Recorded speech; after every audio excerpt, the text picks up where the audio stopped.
All right. Hello. It's Tuesday afternoon. It's Tuesday again. It's Tuesday again because we have extra Tuesdays this week. Oh, month. Yeah, that too. That too. Extra Tuesdays. Extra this week. Tuesdays I like that. this week. There's 2 Tuesdays in every week Yes. in April. Mm-hmm. Mm-hmm. Yep, Tuesday AM and a Tuesday PM. That's 2 Tuesdays. Oh my goodness, crazy day. It is, and I love your expression. I hit a wall about half an hour ago, and I might be a little slap happy. All right. Just a little bit. I'm kind of tired all of a sudden. So, but we have something really fun to share with you today. So in lieu of it being Serger month, yes, we are going to play on the Serger today. Right. So it's not Kimberbell month. It is not. It does feel like it's Kimberbell month, but it's not. Right. In some ways it is, Yeah. but big picture, it is Serger month. So we have actually had quite a few of you guys watch our Serger event that we did last week. Yeah. Was that last week? 2 weeks. 2 weeks ago. I was gonna say last week isn't far enough away. That was longer ago than that. It was. What is today? It was the 2nd. So yes. Yeah. That was 2 weeks ago. Yeah. Yeah. How about that? I Crazy. know, right? Just about. But yeah, we have had a lot of people watching, and a lot of you guys have come in and bought. Taken So advantage. lots of great really bundle. fun things. So this is a little fun thing that you guys could do on your new Sergers if you Yes. would like.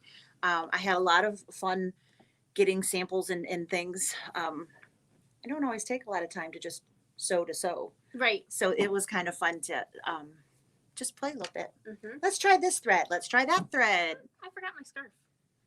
Hayden. Hi. It's on the other side of the store. There's So a cute Mickey Mouse scarf. we would you grab that? we are Thank you. on the machine side of the store because I mean, to be Serger's honest, here. the Serger's here and we didn't want to move it. Right? It seemed easier to move It the seemed camera than it did. Much easier to carry Right. the iPad over here Yes. than to take the foot pedal and the power cord Mhm. and find where we were plugged in and crawl underneath the cabinet. And we Right, said, yeah, right. let's not do that. So we're just going to have some fun. So we have some new people. Welcome. Hello.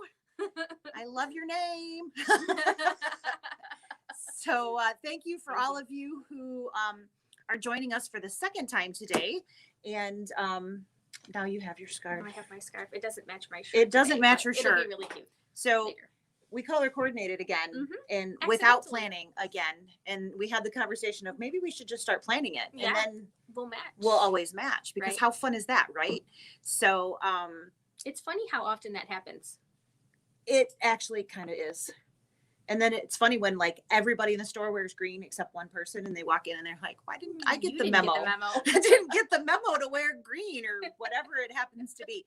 But I was surprised Jean showed up in purple the other day. He looked really nice. It in looked purple. really nice. It was this nice lavender shirt. I was like, look Caitlin at posted that. again. Yeah, we're gonna have to totally check that out. You want to see what's going on there? Oh, she's probably trying to get onto this. Oh, And possibly can't find it. Can't find Yeah. it. Is probably what happened. We All keep right. getting this pop up on our screen. So I am directionally challenged. So how far are you from my hometown, Toledo, Ohio? So Toledo is just over the Ohio border. So we are about Toledo's really big. So you could be like closer to the border or you could be like an hour away and still kind of be in Toledo. It's kind of, we bought a dog in Toledo and we were like, oh, it's just over no, it wasn't. It was really, really far. But we are about 40 minutes from the Ohio border. So straight up 23, hang a left on 94, first exit you come to, you hop off, a couple turns, and we're right there. I So- am my GPS distance away from wherever. Whatever the GPS tells her. Because I couldn't So find my way out of a the lot box. of a lot of you guys know. Don't lot of- ask me for directions. A lot of you guys know I live in Milan, so I go to Toledo almost as often as I come to Ann Arbor, except for if you can't count coming to work, Yeah. because of course I come here all the time. But yeah, I like to eat in Toledo. We go down there to eat a lot. So yeah, I used to go down there to shop. Mm. I don't shop so much down there anymore. Ooh, and we got somebody from Washington. Hey, hello. No rain yet. No rain. Yeah, it's sunny today. It is sunny. It's nice outside today. But my little pond in the front yard is overflowing, so we got a little bit of wet. But you know, fun stuff. So Watching from the thumb. sounds great. Oh, from the thumb. I used to go up there. I've never been there. I had family that lived up there, so we used to go up there every 4th of July. Mm-hmm. Did the whole parade need thing. lots of really cool places that have a campground. So if you guys can give her some information, right. she may have just bought a camper. I did. It's not a camper. It's camper. It's a Class A. It's a biggin. Yeah. But I call her little because I call her Lulu. She's little compared to little compared to what they were driving before if you tacked it onto the end of your truck. Yeah. Yes. I don't know how Dave feels about her being named Lulu, but that's going to be my nickname. If I know Dave, he's just going to let you have it. It's going to be Lulu. So there you go.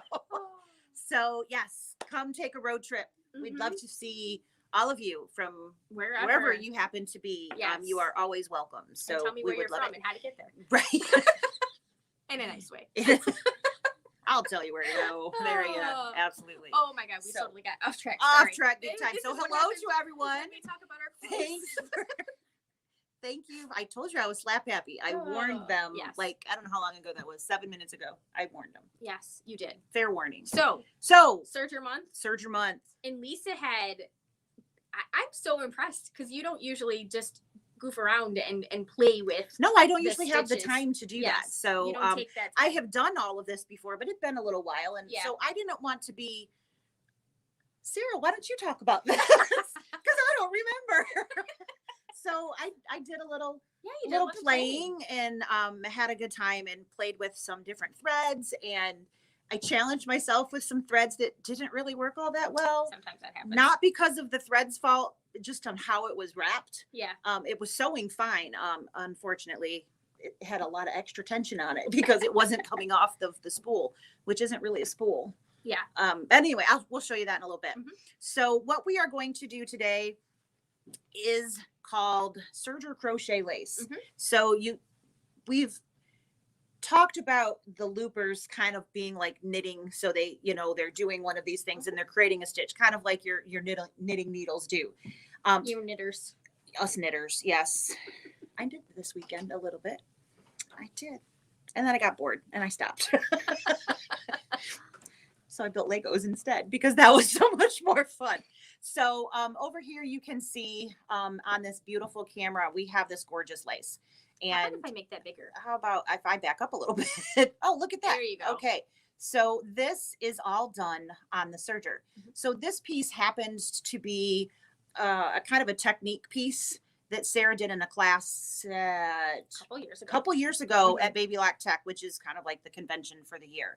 So this was actually done by folding the fabric and making a pleat, creating the lace, laying it down, folding the next piece, and so on and so forth. Mm-hmm. So this isn't just a application that you have to apply to the edge of something, but you can see there's multiple rows, and we're going to show you how to make that. Mm-hmm. So isn't that gorgeous? And this was like 12 weight. A 12 weight. And I think an 8 weight mixed in. So it was like a decora, and so yeah, really, really pretty. Excuse me. This is a 4-thread overlock. Mm-hmm. You can do lace with either a 4-thread, which is going to be wide, right, or a 3-thread wide. Either will work. So the samples that I was playing with, and I just wanted to point out one of the strange things that I did, well, not really strange, but the things that I did for this. So sometimes you don't have a pretty finish around the edge of the fabric. So I did a really close 4-thread first. That was my pleat.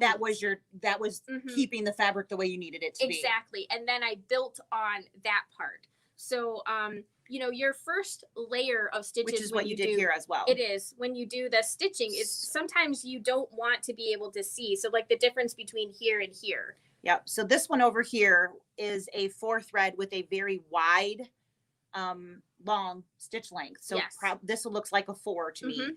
This one over here, she stitched with a 1 so Yes. that there's almost no distance between.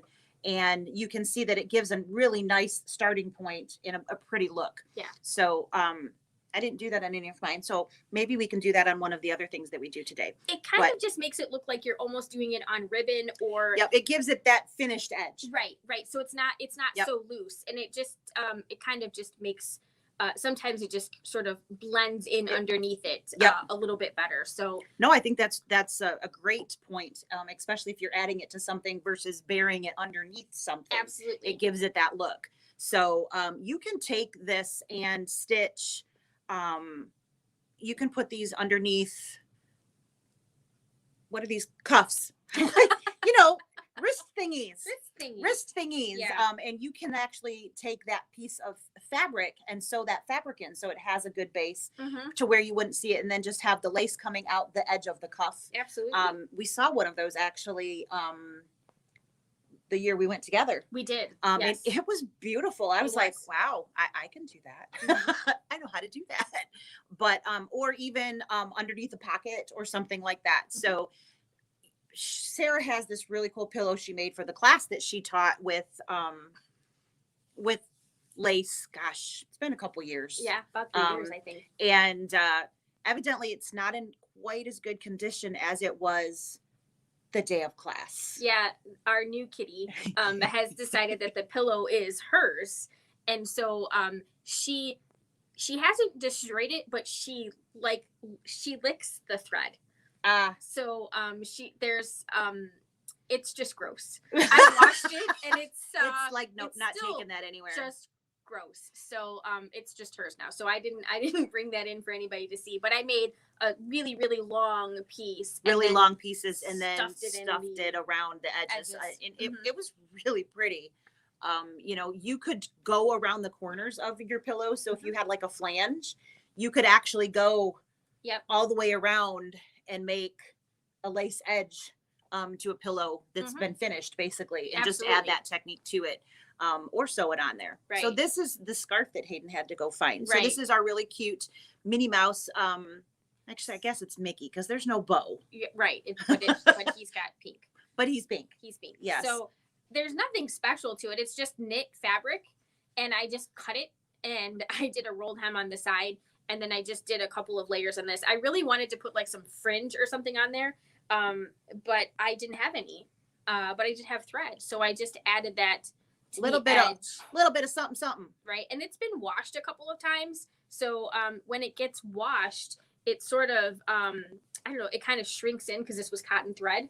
So it kind of and shrivels in a little bit more. And it happens, like you get little weird extra loops. I don't know if you can see that on the camera real good. There you go, kind of.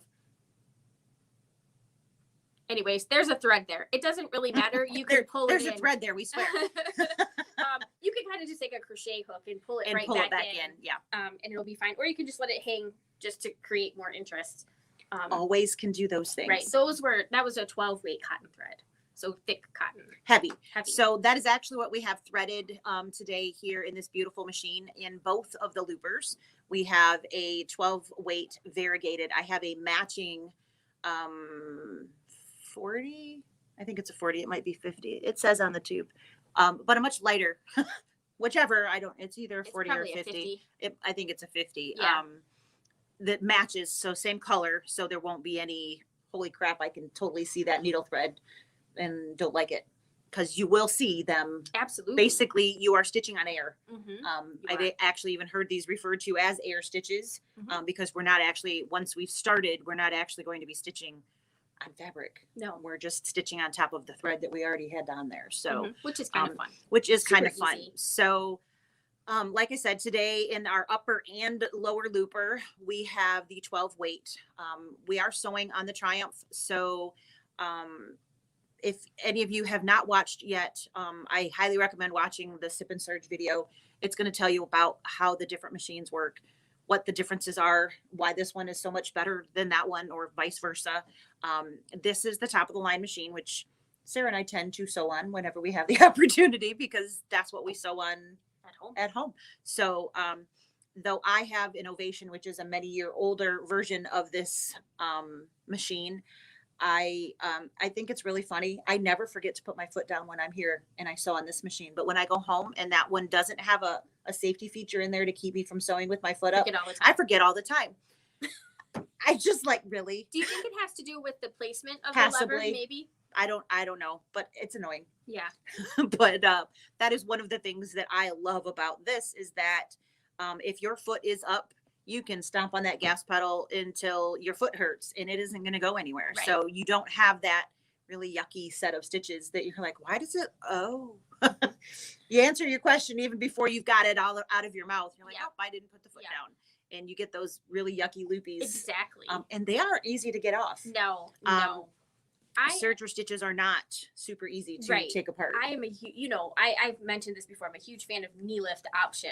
So when I saw this serger with a knee lift, it didn't really matter what else it had. That's what you wanted. It was the only one with a knee lift. So it was definitely going to be the one that I got. Yep. Because for that same reason, on so many other brands of machines before, I have sewn with my presser foot up on a serger. And it doesn't work. No, it's so annoying. It just doesn't work. When it's not a baby lock, when it's a baby lock and you do that, you're like, oh, I forgot to put my foot down. When it's not a baby lock, you're like, okay, what did I do wrong? Did I thread it wrong? Right, because you don't know when it doesn't look right what caused it. Is my tension wrong? These machines don't make bad stitches unless it's your fault. Right. So you either didn't change a setting to where it was supposed to be, or you left your foot up. Right. And that's really it. So they're just such a joy to work on and to play. So Yes. I actually played yesterday for a little while, which was kind of fun. So I did test a couple different pieces. You can see the lace that I made here is a much more delicate looking piece.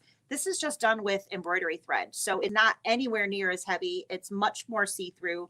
And you can see a little bit clearer actually where those lines are of those stitches. So you can actually kind of pull and see where they're connected, which is what makes it look like it's crocheted, which is really cool. And if you missed a spot when you pull it, it's going to be really obvious. It is unfortunately obvious when you have a big hole. There's a hole right there. Not a big one, but there is one. And the great thing is there's so many stitches in there. It doesn't matter. I mean, it does, but it's not going to fall apart. It isn't. If you are a type 1 personality that has to have everything, you can actually go back in there with a crochet hook and fix that if you really want to. So this is, like I said, a much daintier looking piece. And this is done with both the upper and lower looper with embroidery thread. So just a 40 weight, a little bit of shimmer to it. But this wasn't even that high of a sheen. It's an icing cord, so it's much flatter. It looks a little bit more like the lace you'd see on the edge of Grandma's doily. Yes. So something like that. So that is a very lightweight piece. We already talked about how those can look. So this is what I have threaded in the machine right now. And it is 12 weight in both the loopers and then just the standard 50, and they all match. So everything's blending in there, but I do have variegated. So of course you get a nice little color change throughout. The way this works is you're going to start with a large stitch length and get smaller as you go. That's how this is created. It's not hard at all, but it's very weird. The first few times that you do it, you're like, I don't feel like I'm doing it right. And lo and behold, you probably are. It just doesn't feel normal. And it doesn't really take on the shape of the you don't see the ripples until you do that final thing, which we'll show you. A few stitches out. Yep. Yes. You got to be out there before it's really going to start to even give you a little bit of a wave. It just looks like stitches on air. Stitches on air. So that is just those standard. So then I wanted to play a little bit. So I put in, oh my goodness, I'm so sorry, second thread in my upper looper, because my upper looper is what I'm going to see the most. And I added a metallic thread. So I have both the 12 weight and a metallic threaded through my upper looper, and you can see the shimmer that's in there. It's the same, but it looks much lighter when you're looking at it right up front. It actually has taken on a whole new hue. It just gives it a little bit of glimmer to it, which is a lot of fun. you can't actually see it quite as well. But you can see that it's darker for sure. Yep. So it's just kind of funny how that all worked out. So this is what we currently have threaded. I do have that metallic thread in there. I don't know if you can see it on here. We ran one just to make sure. There's the metallic. Good job. So lots and lots of fun and super easy. So are you guys ready to learn how to do this? I think they are. You think? I think they are. They think they're thinking, shut up, girls, and start sewing. Yep. Yeah. We want to see the good stuff. We want the good. What was that? She said, I'm sure girls will start sewing. That's right. Never dull. Never, ever dull around here. You guys should totally come hang out with us because we're lots of fun. You got your foot pedal? I sort of. It's, you can get a little closer. I'm going to scooch it a little closer. So we were testing this out and I'm like, could you hit the foot pedal? Because it's way over by you. So I'm holding the fabric. She's hitting the gas. We were like, this probably shouldn't be the way we do this on screen. So very fun. It might be entertaining, but I'm not sure that they would get a whole lot out of it. So, giggling. What? Just us giggling. Just us giggling. Can't believe we're doing this. So again, this is a 3-thread wide. And what that means is there is no secondary needle in here. So I have the left needle in, no right needle at the moment, though you could put a right needle in and it will do exactly the same thing. So it'll just have another piece of thread in there. So we've gone ahead and done that. I turned it down just a little bit, started at 4, and I did click it just a little bit there. And we are as wide as we possibly can. So for those of you who have a baby lock serger, when you change the width, you're actually moving that blade. So I'm moving the blade as far to the right as I possibly can. And like I said, we've already made one pass. There are a couple different ways that you can finish this and turn it and start the next row. If you use one, you would want to make sure that you have the same threads in the top and the bottom. Or you can just run off the edges and deal with the ends later on. And that would be, with what I've got here, it wouldn't matter. Right. So, you know what? I think I'm going to switch the camera over here again. Just a minute. Don't look at the other camera, guys. I think I would like them to be able to actually see where you're stitching. Gotcha. So I think if Holy crow. I know. I told them, don't look. Don't look. I looked. And she meant me too. Out of your way. All right. So these feet. Goodness. Don't look, guys. You can get a clear foot that's just like this metal one, but clear. That is actually, if you're kind of just starting on the serger and you don't really understand what's being created where, it's not a bad idea to have a clear foot when you're doing this because you can see what's happening all the way up to the needles. Can you get your hand in there still? Okay. Good. I think so. All right. I think I'm done moving it. I guess we'll see. So you can see that there are markings on the foot here. And these are for the 5 needle positions. So the left 3 are for cover hem or chain stitching, and the right 2 are for your overlocks. So we are getting a needle where this second one in from the right is, and I want to line up my fabric with the first mark.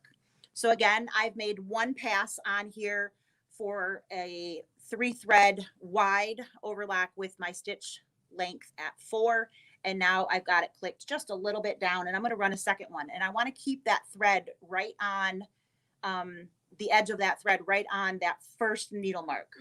And I'm going to attempt to do that leading over here so I can see what's going on. You can look in the picture. I could look in the picture, but maybe I could see the picture if I put my glasses on, but I can't see in that picture. So, all right, here we go. I think I'm pretty close. I think Looks a like little you're over. really good. Yeah. All right, so one thing that you could do is at this point, I'm right at the edge of the fabric.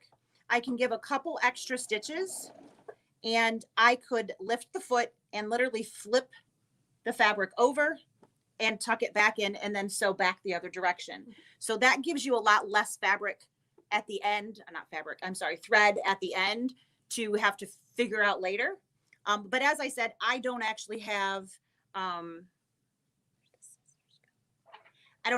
the same thread on the bottom as I do on the top. So I'm just going to sew off and then trim, and we'll show you what we got here. So you can see I have a second row of stitches. All right. And if I have an area that's a little bit off, I can tug a little bit so that I have as straight of a line I got a couple pieces that just want to sneak in there a little bit. So I can't see exactly where I need to be, so I apologize. So at this point, I now want to line up the edge of these stitches with that first mark. And that's exactly what I'm going to keep doing. As I go, I need to adjust that length. So I know you guys can't see the dial, but I'm down here where that is, and I'm going to go ahead and switch that to 3. All right. Can you lift the foot for me? I can. And I'm going to put that in. Now, once I get off the fabric, I don't want my threads to get cut. So just in case I go too far over, I'm going to turn that blade down so nothing's going to happen to the edges of my thread. In theory, you should not be getting this far over, so you're not supposed to be getting over to where that blade is. But just in case you start driving drunk and it goes a little crooked, we want to make sure we're not going to lose any of those stitches. Right. So again, I am just going to start that up, and I'm going to keep that thread right on that notch right there. And as I lower my stitch length, as I do that, I am getting a little bit more stitches, which is what's going to start creating that nice little ripple and give us that nice ruffle once we get there. So I'm going to do another row. It's going to sew basically here. Let me maybe not use my finger. So I'm looking for that row of stitches to actually start coming in here. And that's what's connecting them, so that when I keep sewing down, I'm connecting based on those loops. Yep. And that is what makes this work like magic. So we're going to go ahead. I'm just going to flick this up and get in there. I think I'm good. Looks good from here. Okay. And so I'm still on 3, and I'm going to do one more row of 3.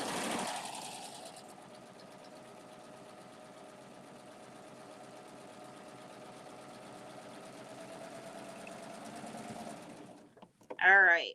So again, I am just snipping these ends. So if I were going to put this in some actual application later on, I would want to tuck in and sew those ends together in whatever application that I'm using that. Right. Because of the way that I'm doing this. If I was doing the flip and turn thing, I would only have that last chain, and I would bury that inside my seam. Yes.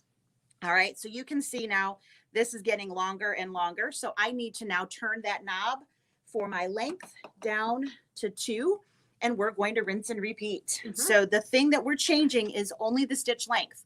Nothing else is happening on the machine except that change.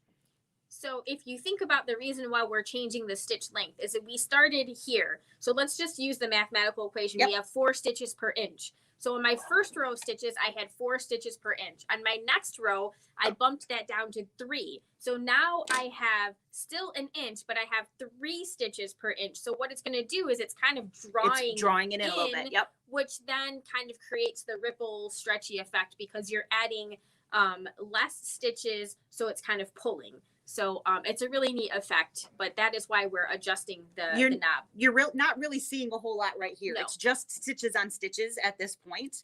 And hopefully you can see that metallic in there. It really does add a nice little oomph in there without being like, holy crap, they do. It's just really soft and it's nice in there.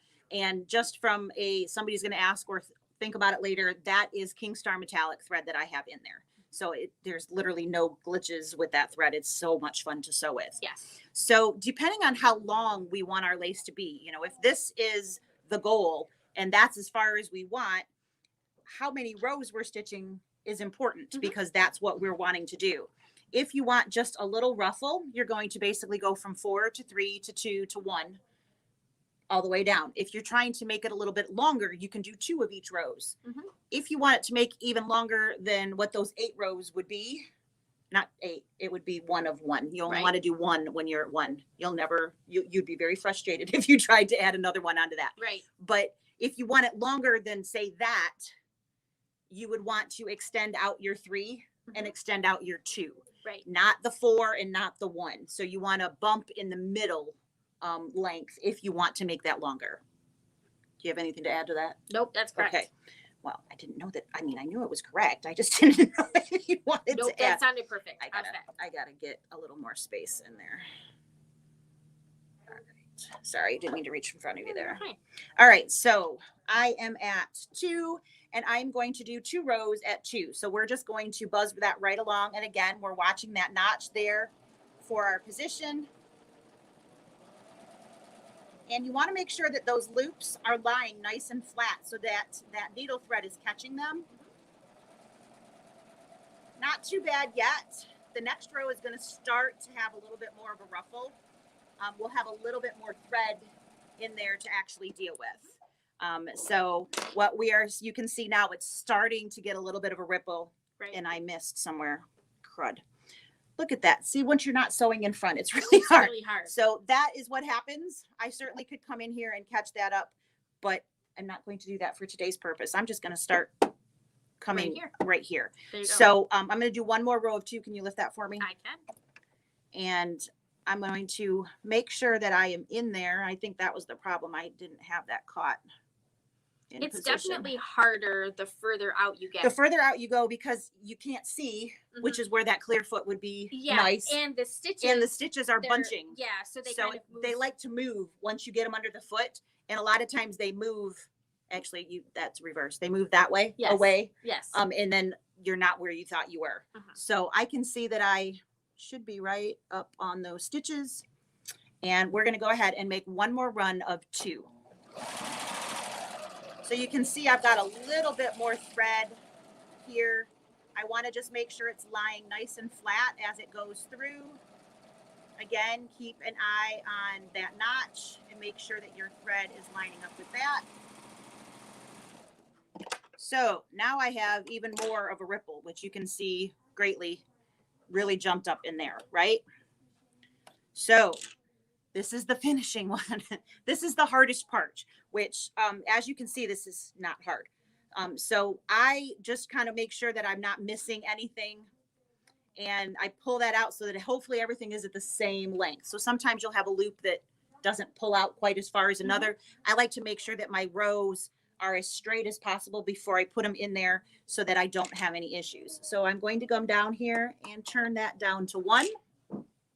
I'm going to lift that foot up again.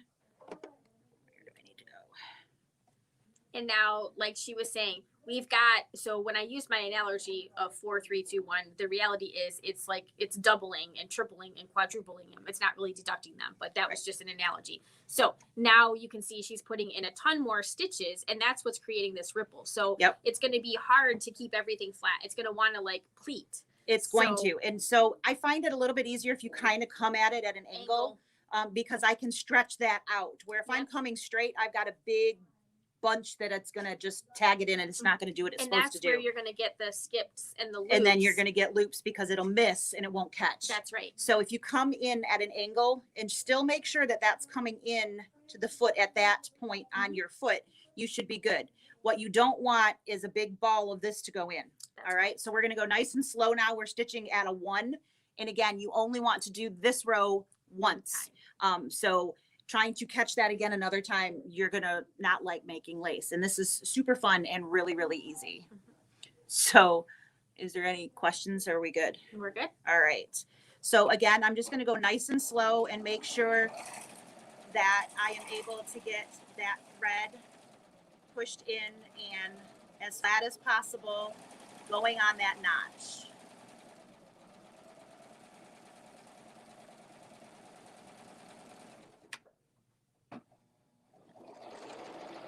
And I know you can't see it off camera. I feel like I just moved. Okay, here we go. It's pushing it. It really is, yeah. It's really pushing. All right, so I'm just going nice and slow and making sure that my thread is lining up so that I stay where I want to go, because I don't want to miss. If you do, it's not the end of the world, but of course we always want it to come out right. And if you can see coming out the back of that, I don't know if you can.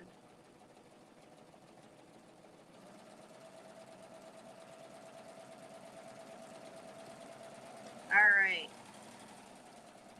Lots of stitches going on there.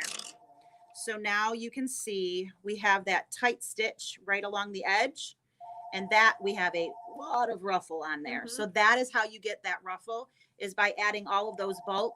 And the way you want to make sure is that it's lying completely flat as you're coming into the foot. If it comes in like bunched up, you're going to get a big hole. Yep. So make sure that you are pulling that towards you and it's coming in and you're kind of working it kind of in the round actually. Yep.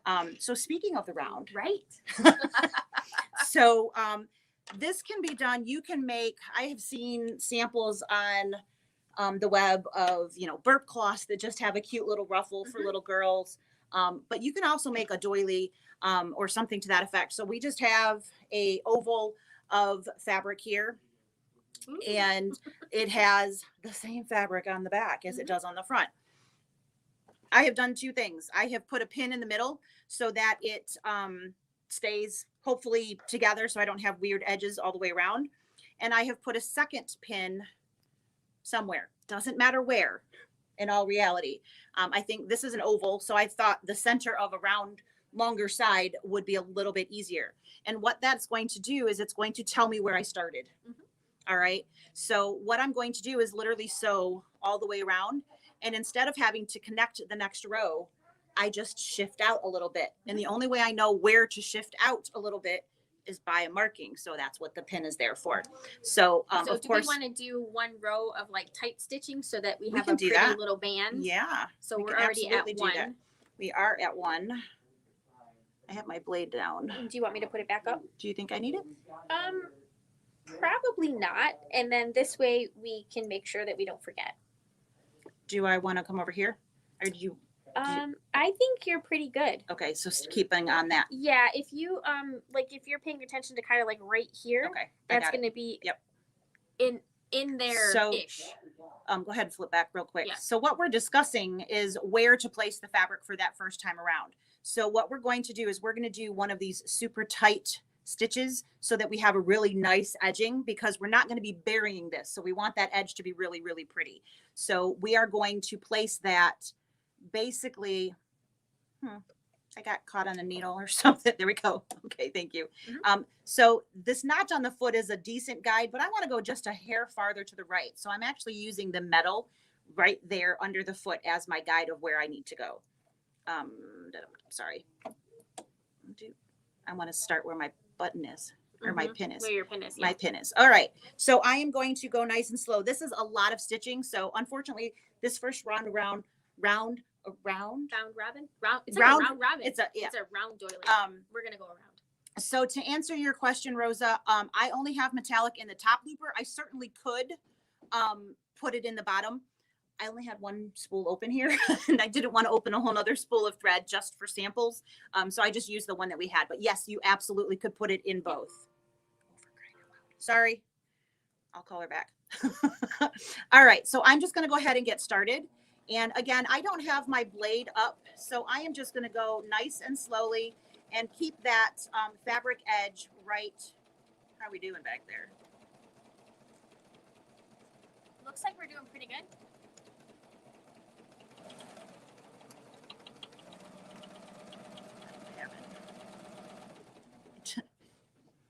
It's pulling again. This would have been better with probably the curved foot. Probably, yep, but that's okay. That curve likes to. Want me to lift the foot up for you? I think I got it.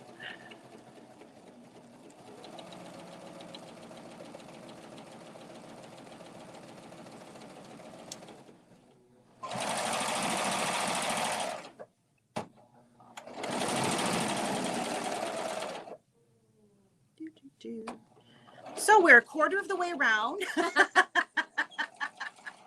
riveting, right? I know you guys must be like absolutely stunned by how awesome this is to watch, right? So I literally just folded the fabric in quarters and cut like a weird circular shape on that outside raw edges. That's right. Just so that we could have something to do in the round, so that you could see how it joins. So too sharp of a curve would be bad. You would not want to make coasters out of this. Yeah. Like, so this, and don't do that. You would have massive fighting of the fabric to do that. You can see how I am going nice and slow and ooching that fabric through there around that curve. If it was a smaller, tighter curve, that would be a lot harder to play with. Right. We're getting there. trying to go faster, but I don't want it to not look pretty.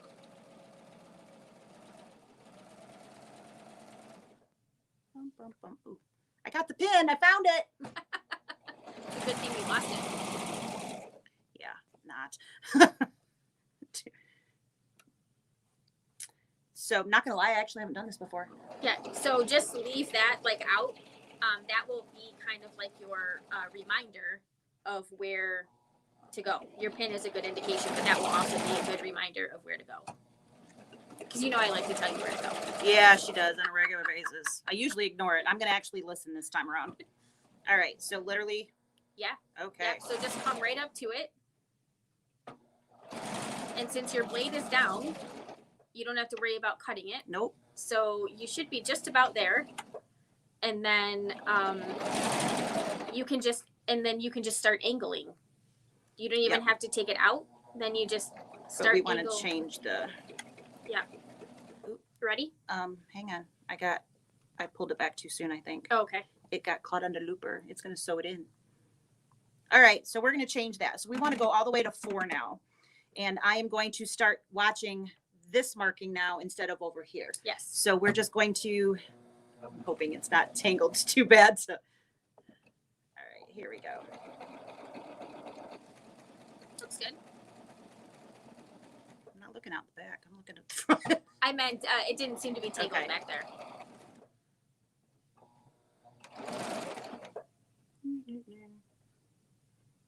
Got a random thread there.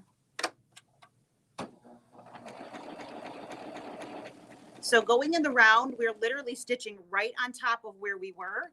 And now we are doing a much wider stitch. So if you are, I don't know if you can see behind the foot or not. They can see it just a tad bit. And again, every once in a while, I am picking up that foot just enough to get that to lie nice and flat because I don't want to have any missed spots.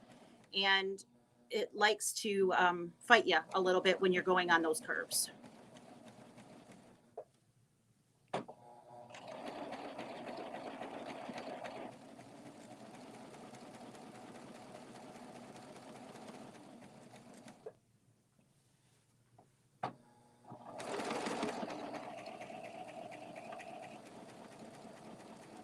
If you had like a stiletto or probably a bamboo one or something like that would be better than a metal one. I do have the blade down, so it wouldn't be terrible with the metal piece here. But whenever you have that blade up, you don't want to put pieces of metal anywhere near it because that's bad for it. Yeah. And so do I go the other way with this time? Yeah. Yeah. Now that you've seen it, so it's kind of like, there you go. So there are a bunch of different presser feet that you can use too. So there is a curve foot. If there's a clear curve foot to boot. That is hard to say. Clear curve foot that you can use, and it's a little bit shorter, so you can see a little bit clearer. I would not use the open toe foot for this. There won't be enough pressure being applied to the middle part of the foot. And it gets really messy. I'm going to go around one more time at the big one because I'm pretty tight. So, maybe.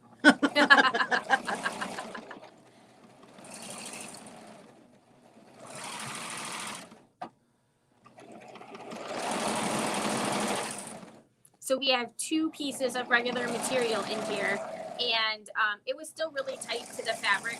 So she's going to do a second row. As a general rule, I typically do 2 of everything. So I would do like 2 4s, 2 3s, 2 2s, and then 1 1. Yeah.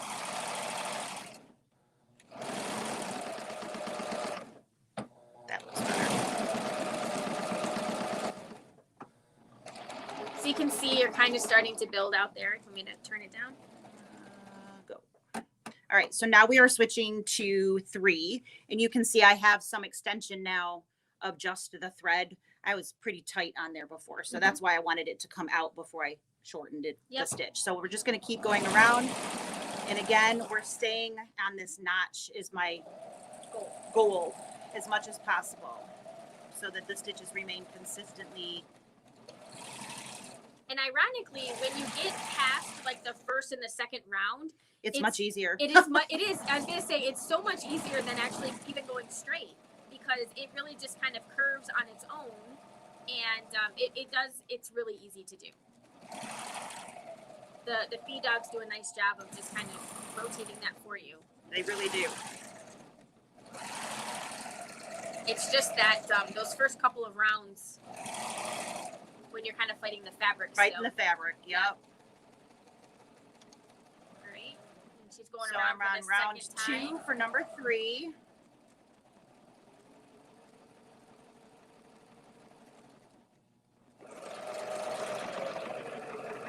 I love that it just already starts to look like a doily. It's already got like the little ripple, and that's super fun. It's like a frilly little dress. You could put a plant on it. You could put a candle on it. You could have lots of fun. I'm getting a kink in my back from leaning over. You need this. You want to slide over? No, it's fine. Get cozy. I can do bunny ears from back here. Thanks. What are friends for, right? Right? All right. So this was round 2 at number 3. So now we're going to crank that down and we're going to switch to 2 and we're going to spin around there twice with the 2. Maybe we could just do 1 for today's purpose so that I feel like I'm there. It's like watching paint dry, watching me sew in a circle, isn't it? Yeah. We're very excited, I'm sure.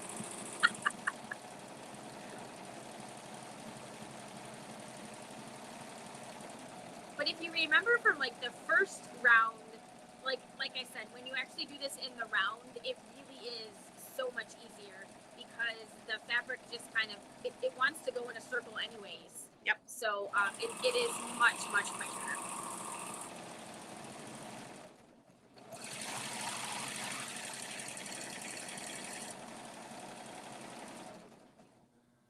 Coming up to my point. All right, so we're gonna go back down to the 1. Now, normally we would go 1 more round out, but we're gonna cut it short just so that you guys don't have to watch us circle so many times. Go in circles. So we are now like down NASCAR. at 1. It's Serger NASCAR racing. There it goes. There goes Danica. I'm just kidding. With another left turn. Imagine that. She's really good at those left turns, right?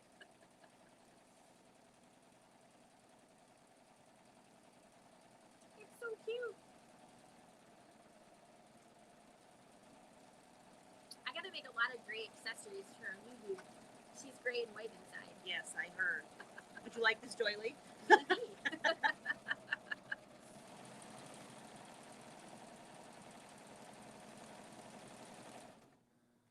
Weird thread sitting. There's a weird what? There's a thread sitting in there. It's not where it's supposed to be.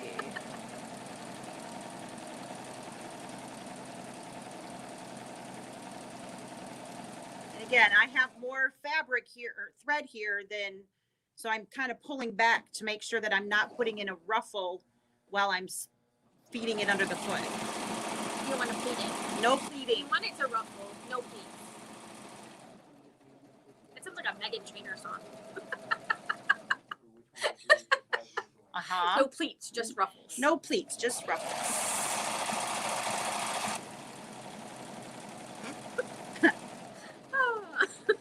Like that bass song. That's what it reminded me of.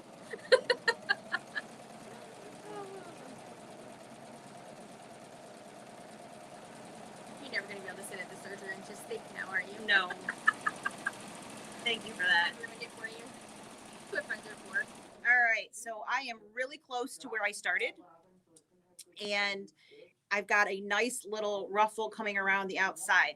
So when we actually go to finish this, we're just going to sew off. Yep. And then you're going to bury that tail later on inside of the seam that you got there. So I'm going to make sure I hit where I started, and then I'm just going to let it go. And leave yourself And not let any of your loops get caught on your foot. And leave yourself a decent enough tail that it's easy to pull it through. You know, if you cut these too short, you go to yank them back in, you don't have very much fun. Right. So there we go. Big camera is probably easier to see. There we go. So I have a cute little ruffled piece Let's, ta-da! So again, you do have a little cleanup work. You've got to bury those threads. So I'm gonna slide this up so they can see. Concrete. Hail! Hail! Sorry. All right. All right. So we have our beginning thread, which we will have to bury. And then on the back here, we've got our tail thread that we're going to bury inside of there as well. But we have that beautiful ruffle. You can play with that a little bit. When you tug on those, they kind of extend out to their full length. Yeah. So you can play with that a little bit. But how fun. I was looking at fabric trying to find one that matched really, really well. And I don't think we have a perfect match for this blend of thread, but it's super cute. Again, you could put candles in here. You could put plants, all kinds of really fun things. And so sewing in that round is super easy because the machine kind of does the hard work for you. So how cute is that ruffle? So cute. So that is crochet Serger Lace. Yes. And it's that easy. It's that easy. So I've never done a round before. So you guys literally don't be afraid of it. Right. It's just sit down and sew, right? And if you don't like it, it's just fabric. It's a dust cloth. No, I don't know. But it's just fabric and thread. So have some fun with it. Absolutely. It is not difficult at all. So as a recap, you can use either a 3-thread or a 4-thread. You want that wide. So literally have that blade out as far as possible to the right. And then you're going to start at either a 1 if you want a nice crisp edge around your starting point, or a 4 if you are going to be burying it in something else. So this sample here was started with the 4, and you can see those open stitches at where it meets the white fabric. And the difference between the right and the left side of there is just that metallic thread that I added in that upper looper. If you would like to see the edge of your lace, that's going to look like this guy here with that nice tight stitch, and then the loose stitch as what's coming off of the fabric first. So you have that nice, clean, crisp edge. I'm going to show there them to start how so when we were talking about the serger and how she threaded it. So there's literally two threads. So you've got the metallic thread is in the upper looper, and then the other thread is here. So she basically just took the strands of thread. Yep. And treated them as a single strand. So I fed them in together and threaded them together like they were one piece. I do have that metallic piece because this is an 8-thread serger. I do have that spool just sitting in an open spot. If I was going to do it in both, I would have that metallic for the bottom in that just sitting there, and then grab that in there as well. Right. They do make thread like horizontal attachments that you can have. So if you have a special thread that doesn't sit like this well and it needs to be a horizontal piece, I got that thing on my nose again. I'm sorry. It's not an actual thing. I just feel like I need to. Right. There's a big spot on my nose. It's just her mouse pointer, which you guys can't see, but it sure looks funny on my side. So, yes, you absolutely can use that on the edge of a garment. I have seen finished dresses that they have done it along like an open collar. It's not really a sailor collar, but like a ruffled collar. And they put lace, not a big, huge piece, because that would be a little overwhelming probably, but a thin, like one time around on each 4, 3, 2, 1, right around the collar of some. And it just made it look a little extra fantastic. So lots of fun, not hard to do, and play with your threads. It's going to really change the look depending on what you put in the machine. So in case any of you are wondering, I did use a cradle method to thread for those. It just was a lot easier than trying to fight with the 12 weight is actually very heavy, and sometimes it doesn't push. It goes like 3/4 of the way, but there's no way to make that go farther on its own. So it stalls out. It does. It stalls out. It can't make that final little curvy thing to come through the looper. Sometimes it does.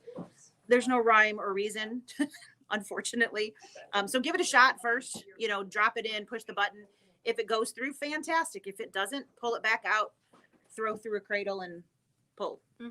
Piece of cake. Piece So, of cake. and it's funny, I've had a serger for years and I only use it for hemming for the most part.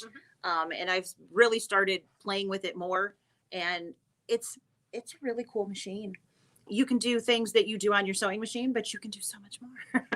So I hope you guys enjoyed the quick run around the circle and those different samples that we had.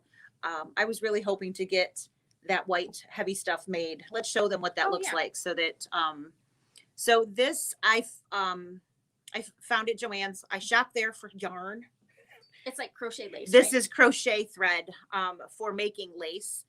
It is very, very close to the 12 weight. It's very, very close in that. It's a little bit heavier, but not a whole lot.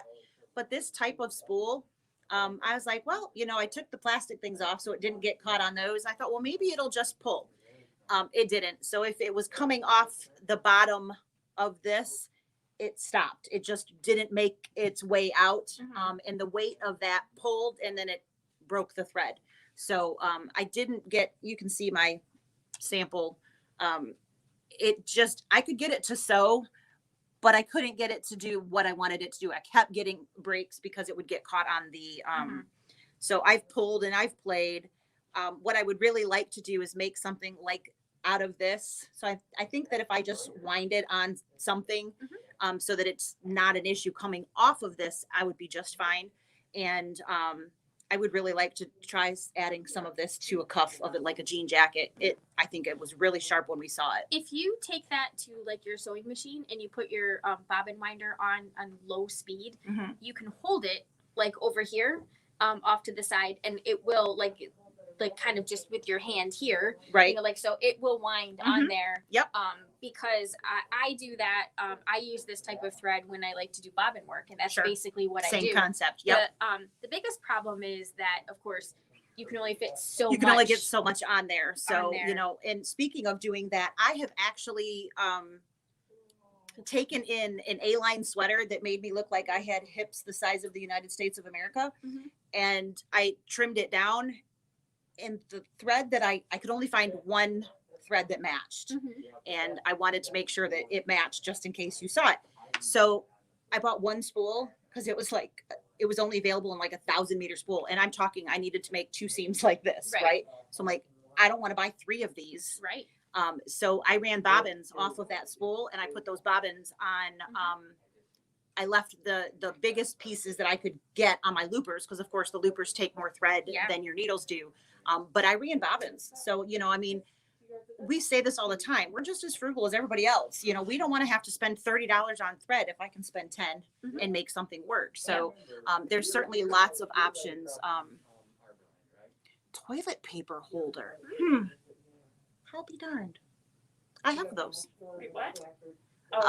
To put this on. To put this on. Yeah. Yeah, that might just work. That might just work. Yeah. Well, thank you, Louisa. I will give that a go. Somebody will be out without a toilet paper holder for a while, but not my problem. Drip dry. No. I am pretty sure that if I suggested that, they might go for it. So we're not going to suggest that. So, but yeah, that's actually the kind of holders we have in my house. So I can give that a try. Yeah. Yeah. Very fun. Yeah. So that is my goal. I'm hoping I can make this and then sew it into a cuff. So that I think would just be a lot of fun. I have this really, you don't get the scarf? What? No, I think it's really cute. Oh, That's not what he was. oh, That was. You're over on Packard, right? ah, got it. So, yeah, so that's something that I want to do. I have a really cute jean jacket I was telling Sarah about. I bought at J.C. Penney's from their American Living, which was all cotton clothes, and they're really nice stuff. They still have bits of it, but they don't have an entire section of the store anymore. And I thought this would go. It's got like paint splotches in white, so I was like, that would be really pretty if I added just that little bit of stuff. And you suggested on the Like pocket, a pocket. the pockets, Yeah. and putting it on the back of the pocket. So I will keep playing and see if I can get that done and sew that in and bring it in as a sample. So one of the other things that you can do with this would be like to make a tutu kind of thing for little girls. I have seen a YouTube, I even watched videos to inspire myself. So you guys just don't understand. I don't do that. So I saw this this woman had made a tutu, and she did elongate that out using the 2s and the 3s so that it was more of a skirt instead of just a little ruffle. And she did it on water soluble. When Sarah and I were talking about it, what I mean by water soluble is her base piece of fabric wasn't fabric. She used water soluble, and Sarah's suggestion was really smart. She said, you know, yeah, you can use that, but make sure you put a little bit of tulle or netting or something in there so that there is a solid base to hang on to that, so that you don't lose your stitches later on, because I haven't tried that yet, but Yeah, I thought that was a really nice suggestion. You don't need you don't need much. You just need something for them to have something, those first couple of stitches to bite into, because they unravel really easily if you don't. So Yep. So lots of fun. I really liked making lace when I did it before, and I just forgot about it, to be 100% honest. And then we were talking about it, and somebody was like, you should do a class on that again. So I thought this was a nice way to meet that without it being so hopefully you guys can watch how we were doing it and follow those instructions for the stitch lengths and all of that good stuff, and have some fun on your own. So yeah. That's it. All right. That's all we got. We ran a little long. We appreciate you all from hanging in, and we will see you next time, which is next Tuesday morning. We'll be doing red, white, and blue. We'll see you there. Bye, guys. Bye.